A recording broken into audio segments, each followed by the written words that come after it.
Matapos ang matagumpay na debut ng dance sport breaking sa Batang Pinoy at Philippine National Games, marami pang ilalatag ang Philippine Dance Sport Federation ngayong 2024 para mas mapalawak ang kanilang grassroots program.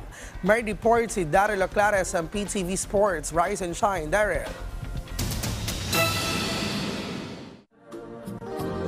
Tiyak na mas magiging abala ang taon na ito para sa dance sport dahil sa mga iba't ibang ranking competitions at dance congress na inilatag ng Philippine Dance Sport Federation. Ayon sa inilabas na kalendaryo ng PDSF, isang dance congress ang isasagawa ngayong Pebrero sa pangunguna ng kilalang dance teacher at World Dance Sport Federation judge na si Pedro Braga. Aantabayanan din ngayong taon ang Philippine Superstars Open Dance Sport Championship 2024 kung saan inaasahan ng pagdalo ng United Kingdom Open Amateur Latin Champion na sina Peter Daskalov at Sia James. Para naman sa breaking, ibinunyag ni Coach Melvin Johnson ang na magsasagawa rin sila ng Dance Congress sa iba't ibang panig ng bansa. Stay tuned pala.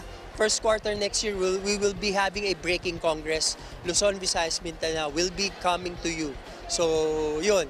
Go to PDSF breaking page, Facebook. So, stay tuned. Bukod sa layong matuto ng mga bagong technique sa breaking, target din ng Dance Congress na makahikayat pa ng mga susunod na henerasyon ng B-boys at B-girls. So, sa Congress, we will be inviting different breaking specialists, no? International teachers. Tapos dadalhin natin sa iba't ibang lugar and then we will hold a Congress. For the athletes, number one, for the new generations, for them to try breaking, for coaches training also, for judges training as well. Samantala, inaabangan na rin ang debut ng breaking sa pinakamalaking sports event ngayong taon, wala nang iba kundi sa Paris Olympics. Daryl Laclares, Rise and Shine, Pilipinas.